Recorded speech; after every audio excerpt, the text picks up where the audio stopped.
प्रस्तुत समासामध्ये रामदास स्वामी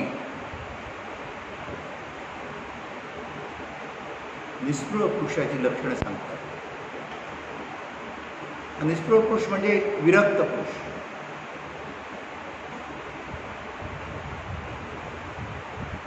विरक्त, वितरागी, गुणसंपन्न, सर्वांना हवा असा वाटणारा आणि सर्वांना दिशा दाखवणारा, निस्वार्थी. कारण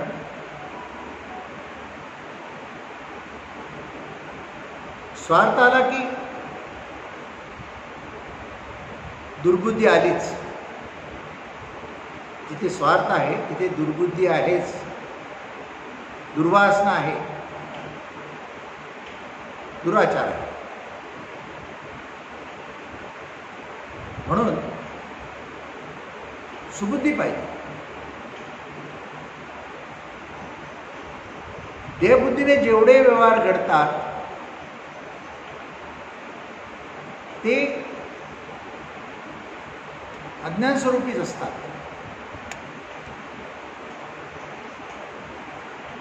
प्रारंभी काही काळ त्याच्यातून सुख मिळेल, पण नंतर दुःखच प्राप्त होईल. कारण देह, इंद्रिय आणि मन ह्यांचा नेहमी देहवासनेशी संबंध आहे. आणि देहवासना बाह्य जगतातून पुऱ्या करण्यासाठी ते सतत कष्ट करायला तयार असतात, त्रास भोगायला तयार असतात. सुखाच्या आशेसाठी, इच्छापूर्तीसाठी, स्वार्थ पुरा करण्यासाठी. पण जे मिथ्या आहे, अज्ञानामुळे सत्य वाटते आणि ते न कळल्यामुळे त्याच्या नादी लागतो आहे. शाश्वत सुखशांती कशी मिळणार? म्हणून जीवनामध्ये देहबुद्धी ती आत्मबुद्धी झाली पाहिजे. तर त्याच्यासाठी काय पाहिजे? सदा संगती सज्जनाची घरा. संत ज्ञानी पुरुष साधू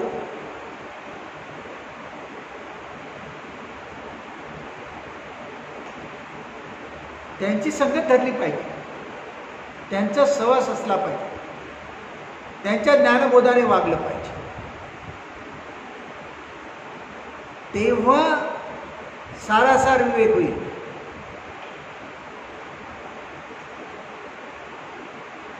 सारासार विवेक नाही तर विरक्ती येत नाही, वैराग्य येत नाही. मग निष्पृहाची लक्षणं कुठून असणार?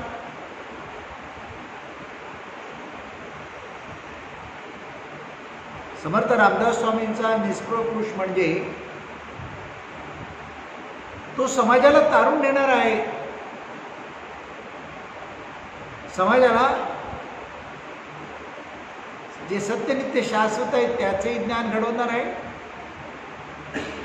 आणि जे नित्य आहे त्याचंही दर्शन घडवणार आहे. आणि त्याच्यातून त्याच्या मनाला परिवर्तित करण्यासाठी भक्ती मार्ग, ज्ञान मार्ग त्याचा प्रसार करणार आहे परमार्थाच्या सहाय्याने. म्हणून जे जे मनाला आवडते आहे, देहेंद्रियांना आवडते आहे आणि हवेसे वाटते आहे, त्याच्यावर विवेक झालाच पाहिजे. त्याच्यावर विवेक झालाच पाहिजे. म्हणून जगामध्ये आपण कसे वागायला पाहिजे, कसे बोलायला पाहिजे, कुठे बसायला पाहिजे, कुठे नको बसायला पाहिजे, कोणाची संगत करायला पाहिजे, कोणाची करायला नाही पाहिजे, व्यवहारामध्ये आपल्यामध्ये चातुर्य गुण कसे असायला पाहिजे लोकांची परीक्षा करता आली पाहिजे. हे सर्व येण्यासाठी ज्ञान पाहिजे. लोकांमध्ये ज्ञान आहे, भौतिकाचं ज्ञान. जसं बघायचं सांगितलं, जे दृश्य दिसते सगळं भौतिक आहे. पंचमहाभूतात्मक आणि त्रिगुणात्मक जी अष्टधा प्रकृती आहे ते सर्व मायेचा भाग आहे, मिथ्या आहे. हे जोपर्यंत देह मनावर बिंबत नाही तोपर्यंत वृत्तीची निवृत्ती होत नाही, मनाचे उन्मन होत नाही, निस्पृहता प्रकट होत नाही. देहमनावर संस्कार झाले पाहिजे सतत. एकदा ऐकून एकदा वाचून नाही चालत. कारण का? सारखा मायेशी संबंध पडतोय ना, सारखा या मायावी जगताशी संबंध आहे. त्यामुळे देहमनाला कधी भुली पडते कळत नाही, कधी भुरळ पडते कळत नाही, आणि वृत्तीभाव बदलतो, वृत्तीभाव बदलतो. जसे कुठे ज्ञान श्रवण करतात, निरूपण श्रवण करतात, तर निरूपणी होता सद्बुद्धी होते, स्थल त्याग होता सवेची जाते. म्हणून ते निरूपण सारखं ऐकत राहिलं पाहिजे, वाचलं पाहिजे, ऐकलं पाहिजे. वाचायचं झालं ते सुद्धा आपल्या सद्गुरूचे ज्ञानपर बोल ते ऐकले पाहिजे, वाचले पाहिजे. आणि सतत अनुसंधान पाहिजे. कोणाशी अनुसंधान पाहिजे? सद्वस्तूशी. सद्वस्तू जगामध्ये एकच आहे, तो परमात्मा. त्या परमात्म्याशी सतत अनुसंधान असलं पाहिजे. त्याच्याशी अनुसंधान असेल ना तर शुद्ध भाव बनतो. मन माशीसारखं जे इकडे तिकडे गाणीवर बसायला बघते ना ते परावृत्त होते, परावर्तित होते. आणि मग भाव शुद्ध बनतो. शुद्ध भावापोटी फळे रसाळ गोमट. ज्याचं भाव शुद्ध आहे, मन शुद्ध आहे, वृत्ती शुद्ध आहे, त्याचे आचार विचार शुद्ध आहेत. आणि विवेक आहे. विवेक आहे तिथे वैराग्य आहे. वैराग्य म्हटलं की काही लोकांना भीती वाटते. त्याग करायचा आहे, सगळं टाकायचं आहे का? काही टाकायचं नाही आहे, काही टाकायचं नाही. त्याग करणे म्हणजे काय? टाकणे नव्हे, समजून त्याच्याशी व्यवहार करा. अभिमन्यू व्हायला जाऊ नका. अज्ञानात कुठलीच गोष्ट अंगीकारली त्याचा त्रास होतो, दुःख भोगायला लागतं. अभिमन्यूचं तेच झालं. चक्रव भेदायला गेला तर विचारलं भीष्माचार्याने, तुला कसं येणार ते, तू कसं करणार ते? नाही, मी आईच्या पोटात असताना मामा श्रीकृष्ण त्यांच्याकडून ऐकलेलं आहे. पण ते मामा श्रीकृष्ण जेव्हा त्याच्या आईला गोष्ट सांगतायत चक्रव्यूहाची, ते ऐकता ऐकता आईचा डोळा लागला. ते बाळ पण झोपलं पोटातलं. आईचा डोळा लागल्यावर चक्रव्यूह शिरायचं कसं ते परत ऐकलं, बाहेर पडायचं ऐकलं नाही. चक्रव्यूह भेदता आला नाही त्याला. तो घुसला आणि मेला. नाव काय? अभिमन्यू. अभिमान वृत्त आहे, अभिमान खोटा आहे. ज्या गोष्टीचा अभिमान तुम्ही धरता तीच गोष्टच खोटी असते. धनसंपत्तीचा अभिमान धरला तर किती दिवस तुमच्याबरोबर राहणार ती? गॅरंटी आहे? रावाचा रंग एका क्षणात होतो, मग त्याचा अभिमान पोटा. तिथे अभिमन्यू चालेल काय?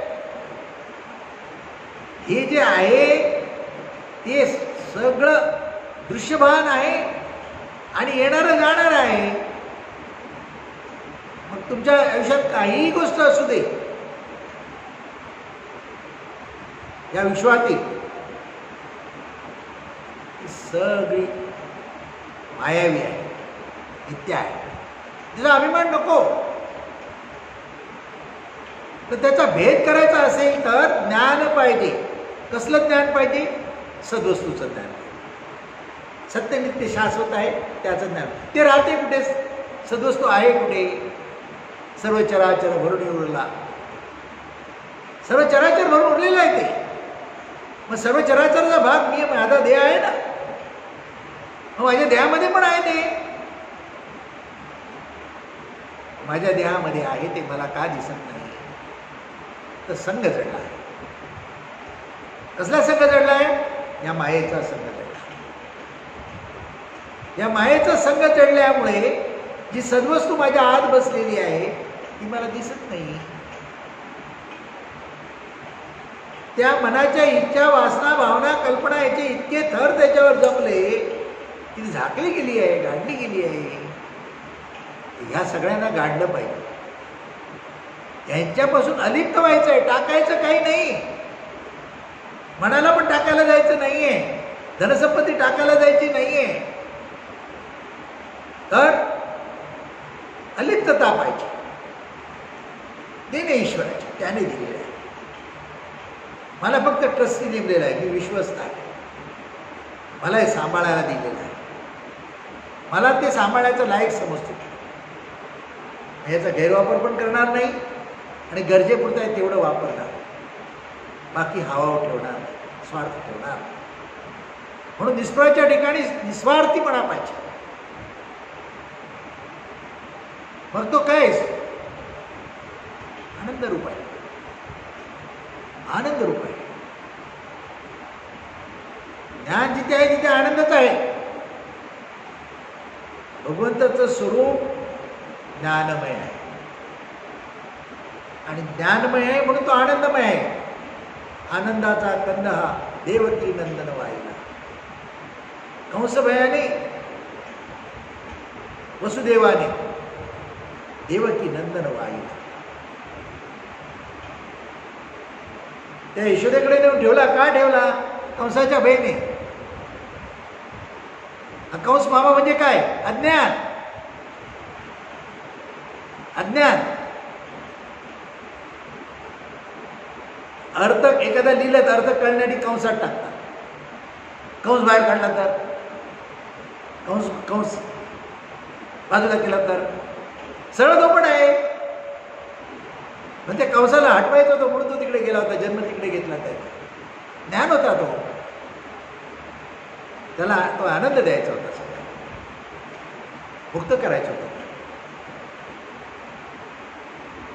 सांगायचा मुद्दा काय? आपल्यामध्ये ज्ञान पाहिजे. म्हणजे या मायावी जगतातल्या प्रत्येक गोष्टीचा आपण बरोबर अभ्यास करतो आणि त्याच्यातून आपण बरोबर योग्य मार्ग काढून योग्य प्रकारे त्याचा उपभोग पण घेतो आणि अलिप्त पण घेतो. कुठली गोष्ट करू नये असं म्हटलेलं नाही.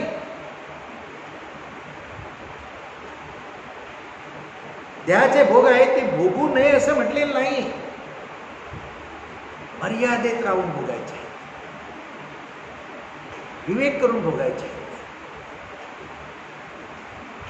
स्थलकालाचा आणि परिस्थितीचा विचार झाला. सद्विवेक बुद्धी जागृत ठेवून कुठलंही कर्म करा. ते कर्म कधी खोटं खराब असणार नाही, चुकीचं असणार नाही. सद्विवेक बुद्धी जागृत नसेल तर सगळे केलेले कर्म बुमरॅंग होतात. बुमरॅंग होतात, आपल्यावरच उलटतात आणि दुःख भोगायला लागतात. म्हणून ह्या मायावी जगतातून मनाला अलिप्त ठेवायचं आहे. त्यासाठी काय पाहिजे? एकांत. एकांत काही काळासाठी तरी एकांतात बसलंच पाहिजे. ध्यान साधना पाहिजे, कारण त्या आत्म्याशी अनुसंधान राहिलं आनंद मिळतो, ज्ञान प्राप्त होतं, त्याच्याशी प्रेम जमतं, मग ऐक्यता होतं, मग त्याची शक्ती ज्ञान स्वरूप आहे ते तुम्हाला प्राप्त होते, ते वाढते तुमच्यावर. मग काय होते, आधी व्याधी व्याधी सगळ्या ठीक होऊन जातं. आधी व्याधी आणि व्याधी, आधी म्हणजे पूर्वजन्मात काय जे कर्म केले आहेत ते भोगावे लागते ते, त्याच्यातून मुक्त होतात. व्याधी म्हणजे शारीरिक पीडा ज्या काय आहेत त्या. व्याधी म्हणजे काही आपण न करता आपल्या अंगाची काही गोष्टी येतात, चालून येतात काही सगळं, त्या सर्वातून तुम्ही मुक्त होतो, सर्वातून तुम्ही मुक्त होतो. म्हणून सकाळी उठल्यानंतर प्रथम ही जाग आली पाहिजे, मी देह नाही, मी आत्मा आहे, आत्मज्ञान आहे, चैतन्य गण आहे, तो मी आहे. देह मी वापरायला घेतलेला आहे, देहाच्या साह्याने मला प्रकट व्हायचं आहे, तर देहाची काळजी घेणे गरजेचं आहे. मग देहसंबंधी ज्या काही गोष्टी आहेत त्याची काळजी घ्यायला पाहिजे, मग बिचाराने उठायला पाहिजे आता, आणि जे कर्म आहे देहाची सुरू करायला पाहिजे. हे भावनेतून जाग आली पाहिजे आणि दिवसाचा प्रारंभ झाला पाहिजे. सकाळी आम्ही काकड आरती का करतो, लोकांची कल्पना काकड आरती करतो म्हणजे देवाला उठवतात, तो झोपतच नाही, तुम्ही झोपलेले होता. ते झोपेचं मायावी पडदा जो तुमच्यापासून पुढं हटावा आणि ज्ञानदृष्टीत तुम्हाला जाग यावी, त्याच्यासाठी ती काकड आरती आहे. तो तुमच्यातच आहे म्हटलं ना, मग तो झोपला तर तुम्ही जेवलेलं पचवलं कोणी रात्री, जेवले आणि झोपले तुम्ही, तुमचा श्वास कोणी चालू ठेवला होता, झोपेत कुठे खाजत होतो, कोण खाजवत होता, लघवीला झाल्याची जाणीव कोणाला झोपेत असताना, जाण्याचं उठवलं कोण करत होता, रोज करत होता. ती सुद्धा स्मरण राहून त्या स्मरणाने जागृती यावी म्हणून काकड आरती आहे. म्हणून ती निष्ठुता येण्यासाठी नेमाचं भजन चालू ठेवलं पाहिजे. सगुणाला जरी पूजत असलो तरी हे स्वरूप निर्गुण आहे हे विस्मरण होता कामा नये. याचे मूळ स्वरूप जे आहे ते निर्गुण निराकारच आहे, ब्रह्मरूप आहे. जे परिपूर्ण ब्रह्मरूप झाले तेच पूजेला लागले,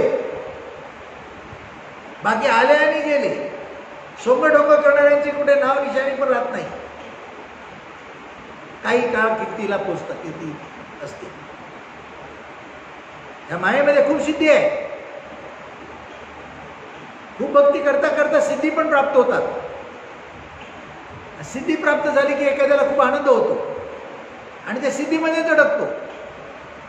असे स्वतःला म्हणणारे महायोगी कितीतरी आहे जगात. सिद्धीचा नियम आहे 10 वर्ष चालतात, 10 वर्ष चालतात. 10 वर्ष त्याला सुख शांती ऐश्वर धन संपत्ती त्याला सगळं सुख शांती कसं आहे. ज्ञान नाही आहे, सिद्धीत अडकला. ज्ञान नाही तिथे, अर्ध्या रस्त्यातच अडकला, खुली पडली, ज्ञानापर्यंत पोचलाच नाही. भक्ती करताना धोक्याचं मध्ये ठिकाण आहे. काही लोक तिथे अडकले आणि जंतर मंतर करायला लागले जगामध्ये. खूप प्रसिद्धी मिळवली, खूप धन संपत्ती मिळवली, जाताना सगळं टाकूनच गेली आणि पुढे चोराने लुटली. कारण त्यांनी स्वतः ज्ञानी नव्हते, सच्चीचे कुठे पण नसणार त्यांच्याकडे. सगळे मायेचे भक्त, सगळे मायेचे भक्त. लोकांना रोज नेमाने कुठे जाऊन कुठल्या ज्ञानीपुरुषाचं प्रवचन निरूपण ऐकायला आवडत नाही. कीर्तनात जाऊन बसतील, तर कीर्तनकार काही वेळासाठी हास्यविनोद करतो, काही कथा सांगतो, आवड वाटते, आनंद मिळतो. पण कीर्तनकार जो खरा कीर्तनकार शेवटी त्याचा सार सांगतो, त्यातून काय ज्ञानबोध घ्यायचा सांगतो, ते कोण घेत नाही. गोष्ट सगळी पाठ असते. सगळं झाल्यानंतर विचारलं तर त्यांना रामायणाची कथा चालू असेल तर शेवटी विचारतील रामाची सीता कोण, सांगता येत नाही. अशी परिस्थिती आहे. असं ज्ञान कामाचं नाही, अशी भक्तीही कामाची नाही, अशी साधनाही कामाची नाही. साधना म्हणून काही जास्त करायची गरज नाही. अनुसंधान,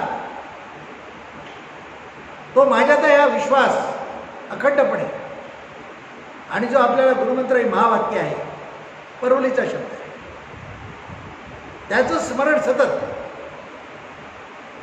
आणि ती जसं काही सांगितलं तसं सच्चिदानंद, सच्चित आनंद. सत म्हणजे सत्य, चित म्हणजे पवित्र शुद्ध, आणि आनंद असे ते भगवंताचे स्वरूप. मला तसं व्हायचं आहे तेव्हा त्याची माझी भेटी होणार, त्याची सत्ता मला प्राप्त होणार, मग माझ्या जीवनात आनंद आहे. ह्या हेतूने भक्ती करायची, काय मागण्यासाठी नाही. निष्काम भक्ती म्हणतात त्याला, निष्काम भक्ती. निष्काम भक्ती झाली पाहिजे. त्याला काय मागायला जायची गरज नाही. या देहात राहून तुम्ही भक्ती करतात, हा देह त्या भक्तीला तुम्ही झिजवतात, तुमच्या देहाची काळजी तो घेणार. तुमच्या देहाची काळजी घेतणार. याच्यामध्ये काय काय आलं? देहाच्या गरजेपोटी तुम्ही संसार ताटलात, बायकापूर आली, देहाचा उदरनिर्वाह पण आला, तुमचं कामकाज पण आलं, तुमचे व्यवहार पण आले. ज्या बुद्धीने तुमचे चालते ते बुद्धी तुमची ज्ञानबुद्धी करणं, हे सगळ्याची जबाबदारी तो घेतो. पण त्याच्यासाठी काही पथ्य सांगितले. तो निष्प्रह जो असतो कीर्तीला पोचलेला, तर ती पथ्य पाळतो. पथ्य काय सांगितले आहे की किती धनसंपत्ती आली तरी माझं माझं म्हणत नका, त्याचा अभिमान करू नका, आणि उगाच उपद्व्याप जास्त वाढवू नका, इथे सगळं सोडून जायचं. आणि ईश्वर चिंतन सोडू नका.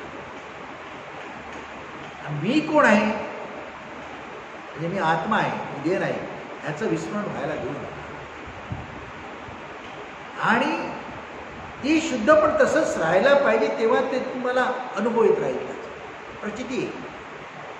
त्याच्यासाठी ज्याची पवित्रता भंगणार नाही असं कर्म कुठलं करू नका.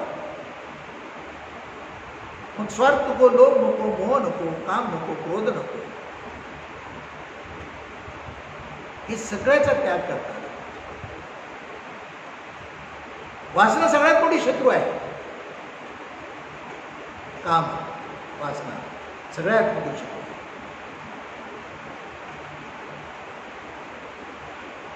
लोकांना देहवासना आहे, लोकांना धनसंपत्तीची वासना आहे, लोकांना मोठेपणाची वासना आहे.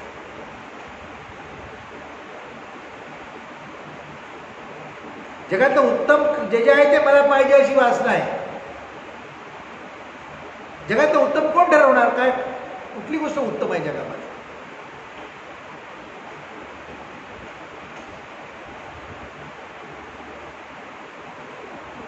असं एक चित्र, एक सुंदर मुलीसाठी आईबापाला पण त्याग केला, लग्न केलं तिच्याशी. आता ते सुंदरतेला भुलला, त्या सुंदरतेचं जर म्हातारं झाल्यानंतर चित्र पाहिलं तर कपाळावर हात मारून घ्यायला लागेल. ही कुठे आहे? शोधलं तर मिळत नाही, शोधलं तर मिळत नाही. ते जे त्यावेळी भुलवणारं होतं त्यातलं काय त्या देहात राहिलेलं नसतं. पण त्यावेळी तो विचार नसतो, त्यावेळी तो विचार नसतो. म्हणून हे मायवी जगतेचा अभ्यास झालाच पाहिजे, आणि त्याच्यातून निस्संग बनायला पाहिजे. समजून पुढे मारामारी चालू आहे, भांडामारी चालू आहे, काही कर्मणूक नुसती चालू आहे, तिथे किती वेळ तरी घालव. पण ईश्वर चिंतनाला वेळ द्यायला बघत नाही. आता ते सगळं केल्याचा फायदा काय झाला? 3 तास थिएटरमध्ये बसून सिनेमा पाहिला. सिनेमा पाहत असताना बरेचसे काही हकीकती आपल्या जीवनातल्या घडल्या म्हणून आनंद वाटला ते. आणि काही काही हे आपल्याला मिळालं ते दुःख पण झालं. येताना काय घेऊन आला बाहेर पडताना थिएटरच्या, तो आनंद तिथेच राहिला त्या खुर्चीतच, हा खाली झाला. ईश्वर चिंतनाचं तसं नाही आहे, भक्तीचं तसं नाही आहे.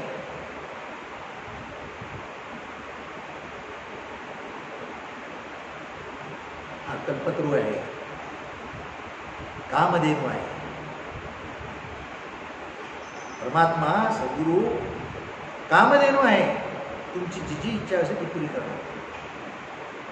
कल्पतरू आहे, जे जे काय आहे तुमच्या गरजेचं आहे, तुम्हाला आवश्यक आहे ते ते पुरवणार आहे.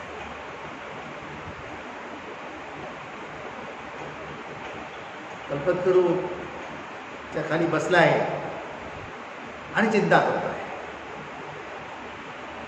आणि भीक मागतो दिनावानी. अज्ञान, कारण काय? अज्ञान. मग तो कल्पतरू तो परमात्मा आहे, त्याची छाया सोडू नका. त्याची छाया कधी राहणार? त्याचं अखंड स्मरण राहिलं तर. मग ध्यान साधना, भक्ती भजन हे सतत असलं पाहिजे, त्याचीच आवडी असली पाहिजे. जगत व्यवहारांची आवडी नको आहे. पुढे तमाशा चालला बघत राहा, मारामारी चालली बघत राहा, भांडाभांडी चालली बघत राहा, त्याची आवडी नको आहे. ज्ञानपर 2 शब्द कानात कसे पडतील त्याच्यासाठी धडपडलं पाहिजे. नाही तर कोणाच्या घरात काही गॉसिप चाललंय तर भिंतीला कान लावतो, ते नको आहे. उगाच कोणाचा काय विषय चालले ते ऐकत बसतो आहे, तेही नको आहे. त्याने काय होतं? अभ्यास करून पाहिला का कधी तुम्ही इतरांचं बरंचसं वाईट ऐकता तेव्हा तुमचा दुश्मन असेल तर तुम्हाला आनंद होतो, पण त्याच्यावर तुम्ही खूप पुढे विचार करायला लागतात, तुमची शक्ती फुकट खर्च करतात, काही त्याचा फायदा नसतो. तुम्ही कल्पना काय करून त्याचं वाईट व्हावं, त्याचं वाईट होणार नाही. तुमच्या मनात नाही तुम्ही दुःखी होणार, तिथेही तुमची हानीच. फुकट वेळ घालवला ती पण हानीच. म्हणजे अज्ञानात तुमचा एक क्षण फुकट घालू नका.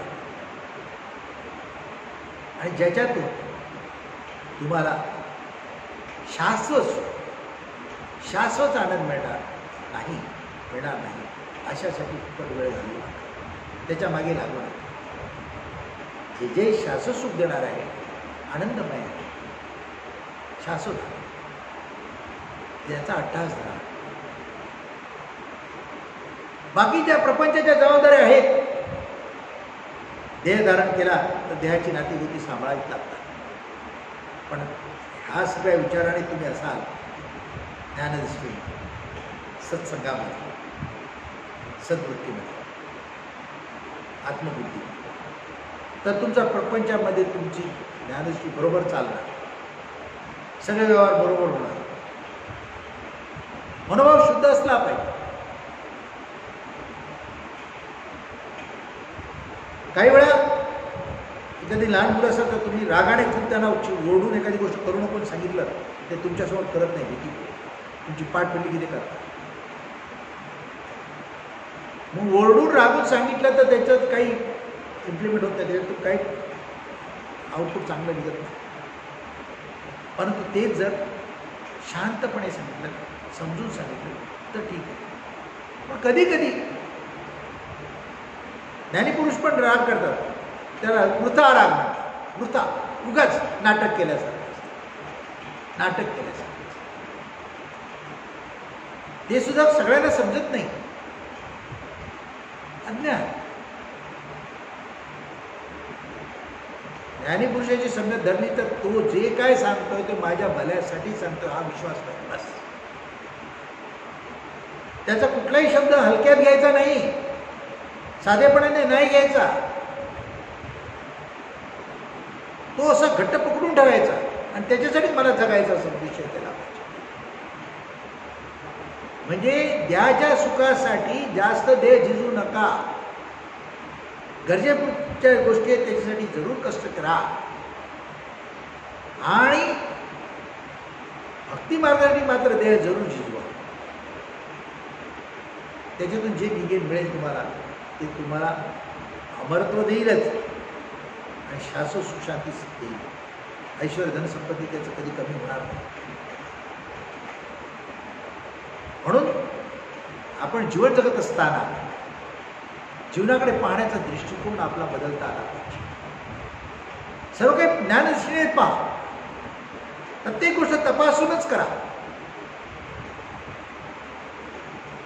शंका कुशंका घेऊन काही करायला जाऊ नका. संशयाच्या गोष्टी असतील तर तिथे हात लावू नका, करू नका. मनाच्या भरीला पडू नका. विवेक करा. विरक्ती असू दे तुमच्या. संसार प्रपंच विरक्तीने केला तर त्या प्रपंचामध्ये आनंद असतो. नाही बायकोशी भांडण होत, नाही मुलांची भांडण होत, नाही शेजारीची भांडण होत. सहज कला जिथे आहे तिथे थांबू नका आणि लबाडाची संगत करू नका. पापाच्या कमाईमध्ये कधी हिस्सेदार होऊ नका.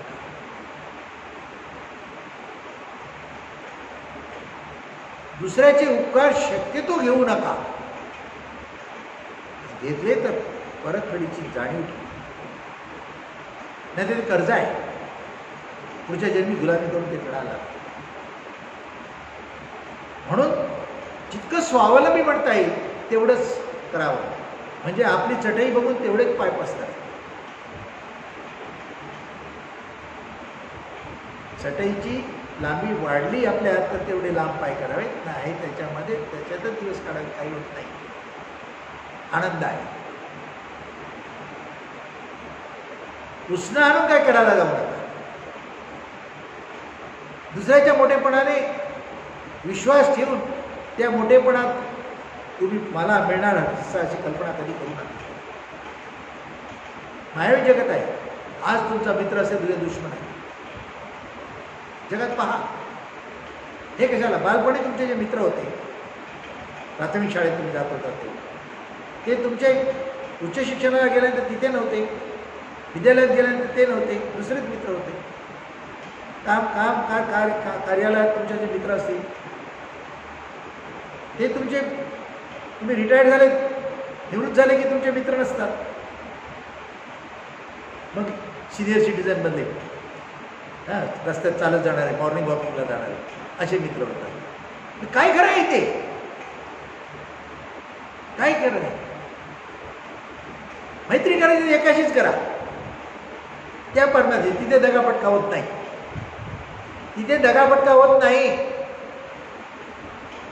तो तुम्हाला तारून नेणार. म्हणून सतत अनुसंधान, ध्यान साधना, मनाला शांत करत राहील. मनाला शांत ठेवायचा प्रयत्न करायचा. इच्छा वासना कामनापासून त्यांना एक मर्यादा ठेवायची. मर्यादा ठेवायची आणि त्या मर्यादेनेच सगळ्या गोष्टी करायच्या. अशा प्रकारे केलं तर आयुष्य सुखाचं होतं, आनंदाचं होतं. त्याची कृपा लागते. त्याची कृपा लागली तर ती मग सांगितलं देहबुद्धी आहे, दुःखात लोटते. तर आत्मबुद्धी होऊन सुख प्राप्त होते. सुख प्राप्त होते. तुम्ही मुळात ज्ञानस्वरूपाचा आहात. अज्ञानामुळे तुम्ही या मायेला भुलले आणि त्याचा हिस्सा बनून राहिले. जगाची सत्यता कळली नाही त्यामुळे भुललेत. पण सद्गुरू भेटलेत, ज्ञानीपुरुष भेटलेत, जे वेदांतामध्ये सांगितलंय ते ज्ञान सांगतात. जे सदा शाश्वत आहे त्याच्याशी बोलतात आणि ते तुमच्याशी संबंधित आहे. तुमचीच हकीकत आहे. आत्मा, परमात्मा, देव, ईश्वर म्हणून जे काही त्याचं वर्णन केलं, बोलत आहे तुमचंच आहे. तुमच्या आत बसलेल्या आत्म्याचं, त्या चैतन्याचं आहे. बाकी सगळं जे काय आहे हे दिसतं, जेव्हा सगळं त्याचं जे काय बोलतो आपण ते सगळं फसवं आहे. काय खरं नाही. सगळं मतलबाने आहे. मतलबाने आहे. नवीन लग्न झालं ना की कामावर निघालं तर बायको रुमाल घेऊन तयार असते, सॉस घेऊन तयार असते, टिफिन भरून तयार असते, बाय बाय करी दारापर्यंत येते. जसं काही दिवस वर्ष जातात ना, तर ती सकाळी रुमाल मागितलं तर म्हणजे मी पीठ मळते, तिथे ठेवलाय बघ घे जा. अनुभव सगळ्यांकडे असेल, अनुभव सगळ्यांकडे असेल. सॉक्स शोधायला लागतात, अनुभव सगळ्यांकडे असेल.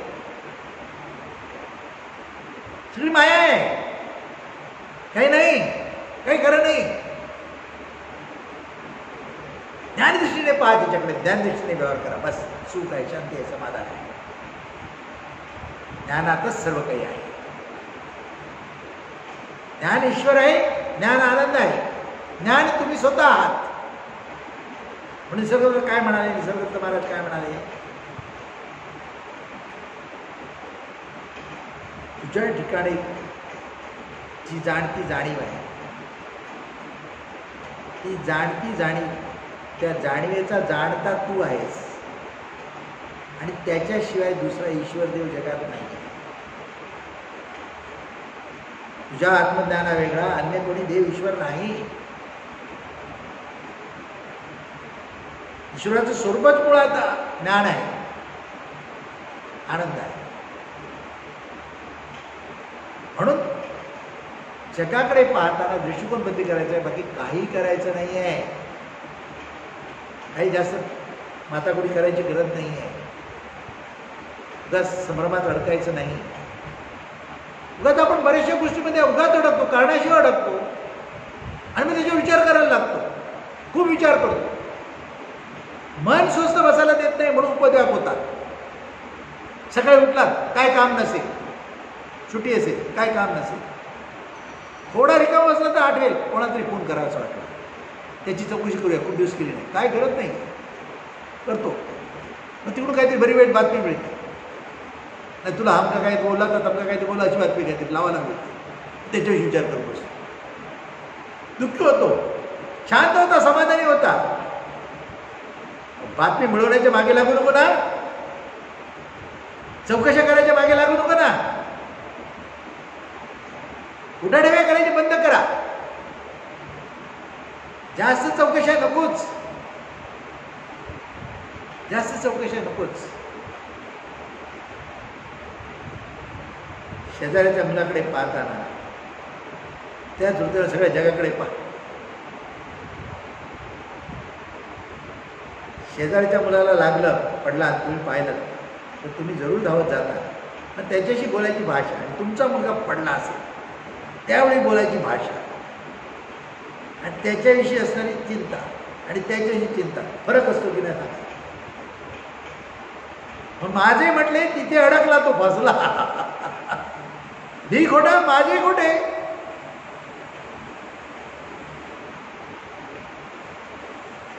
कुछ नहीं मेरा, सब कुछ तेरा, सब कुछ तेरा. त्याचंच आहे सगळं ते. म्हणून 13वा घालून मोकळा करून टाकतात, परत जन्माला येऊ नये म्हणून 13वा आहे. दुसरं काही 13वाची गोष्ट आहे. त्यामुळे 13व्याच्या जेवणामध्ये त्याला आवडीच्या सगळ्या गोष्टी आणतात, परत इच्छा वाचण्याला आवडी म्हणून. पण काय अवस्था आहे आपली देहाच्या ओळखीने? आपली अवस्था काय आहे? कुठे आहोत आपण? पण कशाला फुकट अभिमान पाहिजे? कशाला फुकट अभिमान पाहिजे? नको पदवीचा अभिमान, नको श्रीमंतीचा अभिमान, नको जातीपातीचा अभिमान. सर्व काही विद्या आहे,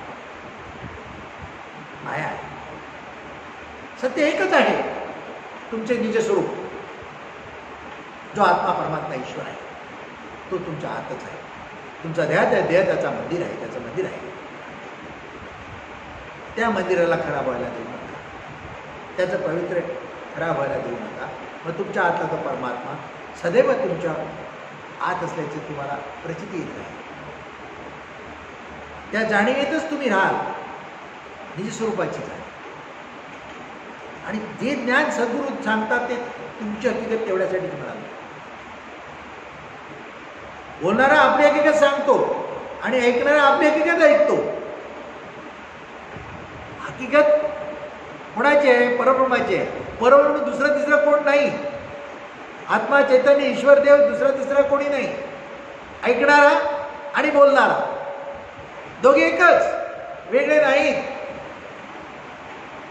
म्हणून सर्व ठिकाणी ईश्वर परमात्मा आहे, देव आहे, परब्रह्म आहे. कोणाला कमी लेखू नका, कोणाला हीन लेखू नका आणि स्वतः पण उगाच अभिमान ठेवू नका, अहंकार ठेवू नका. आणि ठेविले अनंते तैसे चिरावे, चित्ती असू द्यावे समाधान. या वृत्तीभावाने जीवन जगा. मनामध्ये सदैव सर्वांविषयी प्रेम असू दे. कोणाची निंदा करू नका, कोणाचा द्वेष करू नका. बरं वाईट जे काही निर्माण केलं त्याने केलंय, तो त्याची काळजी घेईल. तो त्याची काय व्यवस्था करायची ते करेल. म्हणून तुम्ही त्याच्यासाठी उगाच भेदाभेद करू नका आणि तुमच्या मनाची उठाठेव करू नका. तुम्ही त्याला भजा, त्याचे चिंतन करा, तो तुमची चिंता वाहणार. सरळ सोपा व्यवहार आणि तोच एक खरा आहे. तो फसवणार नाही, तो दगा देणार नाही. कधी एखादी गोष्ट तुमच्या जीवनात वाईट घडली ती सुधारायला, दुरुस्त व्हायला भले वेळ लागेल, पण तुमच्या कडेलोट व्हायला देणार नाही. त्यावेळी ती बरोबर धावून तुम्हाला जीवदानी म्हणून वाचवेल. मधल्या काळामध्ये थोडा वेळ लागेल, त्याला कारणं असतात. तुमच्या काही चुका आहेत, तुमचं काही अज्ञान आहे, त्याची तुम्हाला पुरेपूर जाणीव आणि तुमचा निश्चय पक्का परत जीवनात करायचा आणि त्याची भक्ती करता तो किती महान आहे याचंही महत्त्व कळावं. म्हणून थोडा तो मधला काळ असा थोडा घेतो, वेळ लागत असेल. ज्याची भक्ती खरी आहे त्याच्या बाबतीत वेळ लागतच नाही. त्या भक्त प्रल्हादाला कड्यावरून ढकलला, जीवदानी म्हणून हजरून त्याला पकडला. आगीच्या खाईत टाकलं, तिकडे त्याला पकडला, धरला. तेलाच्या कढईत टाकलं, हे त्याला धरलं. आणि देव कुठे आहे म्हणाले? म्हणाला सगळीकडे आहे. त्या खांबात आहे. हो, त्या खांबात पण आहे. मारली गदा, खांबातून नरसिंह अवतार तयार. तो सगळीकडे आहे. जो सद्भक्त आहे त्याच्यासाठी तो सदैव धावून येईल कुठल्याही स्वरूपामध्ये. म्हणून त्याच्या रंगरूपावर जाऊ नका. तो चैतन्यघन, निर्गुण निराकार परमात्मा सदैव तुमच्या आत आहे, तुमच्या अवतीभोवती आहे. ह्याचे स्मरण आपण राहिले तर भेदाभेद राहणार नाही, चिंताभय राहणार नाही, द्वेषमत्सर राहणार नाही, क्रोध राग करायची गरज नाही. आणि देहाच्या वासना, इच्छा, कामना ह्या फसव्या आहेत हे कळलं तर त्याच्यातून वैराग्य आपोआप येतं. मग मन त्याच्यातून मुक्त झालं तर आनंदच आहे. सरळ सोपं आहे. विवेक पाहिजे, चिंतन पाहिजे, एक पाहिजे, चिंतन पाहिजे. आणि जे सद्गुरूच्या मुखातून श्रवण करतो त्या आपल्याला रोजच्या व्यवहारात वापरायला किती मिळत आहे ह्याचा प्रयत्न करायला.